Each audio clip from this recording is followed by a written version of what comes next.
Quando passares pelas águas, estarei contigo. E quando pelos rios, eles não te submergirão. Quando passares pelo fogo, não te queimarás, nem a chama arderá. A lição do terceiro trimestre da Escola Dominical da CPAD tem como título Adoração, Santidade e Serviço, os princípios de Deus para a sua igreja em Levítico. A lição de número 11 do próximo domingo tem como assunto A lâmpada arderá continuamente. E a leitura diária desta quarta-feira tem como tema As lâmpadas eram de ouro puro. O texto de Êxodo 37, o verso 17, nós temos uma descrição sobre o candelabro, que nós já fizemos uma reflexão sobre ele, mas como as lâmpadas eram as peças que recebiam o azeite para iluminar o ambiente do lugar santo, a descrição do candelabro ela é indispensável, até porque o tema é que as lâmpadas eram de puro ouro. O capítulo 37, verso 17, diz desse modo: fez também o candelabro de ouro puro, de ouro batido o fez.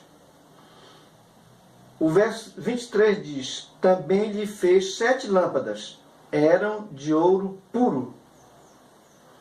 Capítulo 39, o verso 37, que é o texto do tema de hoje, diz desse modo: o candelabro de ouro puro com suas lâmpadas, as lâmpadas colocadas em ordem, e todos os seus utensílios e o azeite para a iluminação.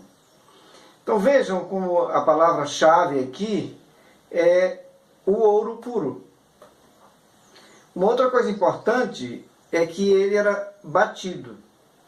Então esse processo era um processo que a maioria de nós não conhecemos, não fazemos ideia de como era feito isso. Porque não foi dado dimensões, né? Não existem medidas para o candelabro. Só diz que deveria ser feito de 1 talento de ouro puro batido.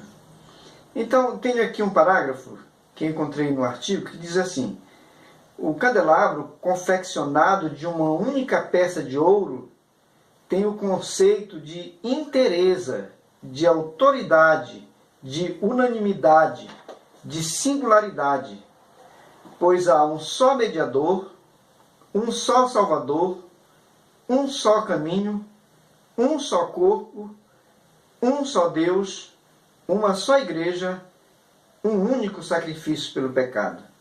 Então, esta peça, que ela era inteira, ela foi feita inteira, do pé até as lâmpadas, não tinha nenhuma emenda. E imagine como foi esse processo. O outro parágrafo diz assim: o ouro puro batido nos recorda a divindade de Cristo, a luz do mundo, e em segundo lugar a igreja, pois a palavra de Deus nos diz: vós sois a luz do mundo. O ouro puro batido também aponta para o sofrimento de Jesus Cristo e o processo de purificação e transformação efetuada pelas provas e tribulações que a igreja passa para tornar-se forte e resistente. Então, o candelabro era uma obra de arte, como também a igreja é uma obra de arte elaborada pelo Espírito Santo. Jesus começou esta obra quando deu a sua vida na cruz do Calvário pela igreja, e o Espírito Santo é o executor desta obra, aperfeiçoando esta obra. O texto de Isaías 53:3 nos diz assim: era desprezado e o mais rejeitado entre os homens, homem de dores e que sabe o que é padecer. E como um de quem os homens escondem o rosto, era desprezado e dele não fizemos caso. Isaías 53:3. Nos evangelhos, nós descobrimos que a profissão de Jesus, ele seguiu a profissão do seu pai, ele era carpinteiro. Então, como carpinteiro, ele usou martelo e usou prego, né? E nós podemos observar que o ouro, o candelabro, ele foi feito de ouro batido. Então o ouro precisava ir para o fogo para poder ele se tornar moldável.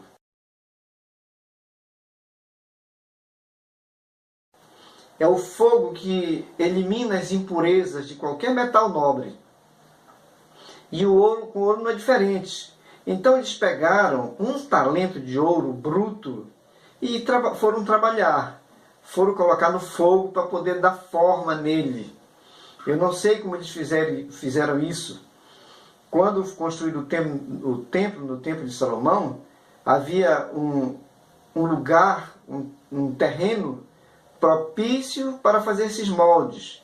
Eles cavavam, faziam o molde na terra, derretiam o metal e jogavam naquele molde e o metal pegava o formato do molde. E eu tenho a impressão que foi assim que Bezalel, Oholiabe e os demais artífices fizeram para construir não só o candelabro, como os demais utensílios do tabernáculo. Aquilo foi um ano de trabalho. Então, imagine só, o metal precioso como o ouro ser levado ao fogo para poder aquecer, se tornar maleável, se tornar moldável, e eles com o martelo iam dando aqueles moldes, formando os anéis, formando os formatos das amêndoas, né, das lâmpadas. Tudo foi feito batendo no martelo. E quando se trabalha com o metal, existe um outro elemento que faz o metal endurecer. Se amolece no fogo e coloca-se na água para ele poder endurecer. Esse é um processo. Fogo, martelo, água, e assim foi se moldando este instrumento que é considerado o instrumento mais importante, a obra de arte mais importante do povo judeu. E vejam, Jesus, ele se familiarizou com o martelo e com o prego dentro da sua profissão.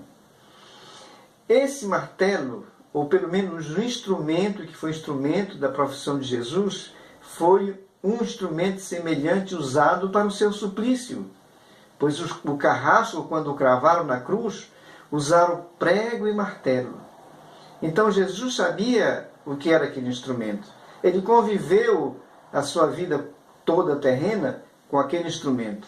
E ele foi crucificado, ele foi executado utilizando-se daquele instrumento. A mesma coisa aconteceu com muitos dos discípulos de Jesus durante a história da igreja.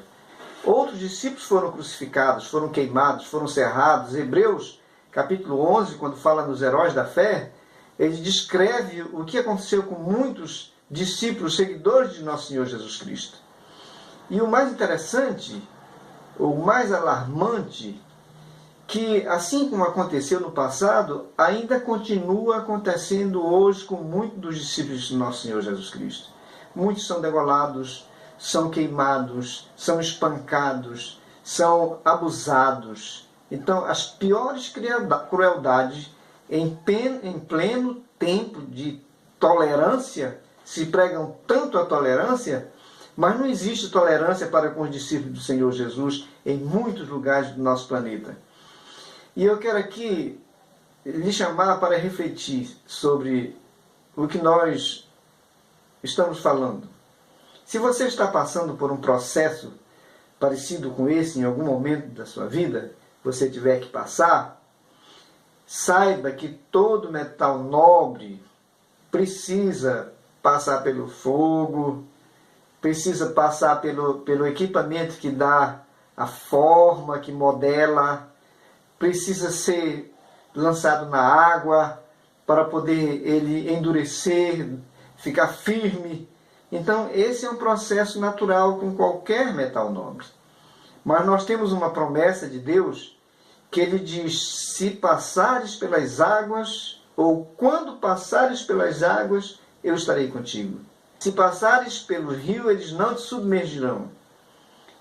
E se passares pelo fogo, as suas chamas não te queimará. Vejam como o fogo ele tornava o metal maleável para receber a forma. E nós hoje estamos sendo também passando por esse processo para adquirirmos a forma, a semelhança de nosso Senhor Jesus Cristo. Então não desanime, você também é ouro no reino de Deus. Então você precisa passar por esse processo de polimento para poder brilhar mais. Então faça resplandecer o brilho mais nobre da sua natureza cristã, da sua natureza espiritual. Então pense nisso nesta quarta-feira. E tenha uma ótima quarta-feira na paz de nosso Senhor Jesus Cristo.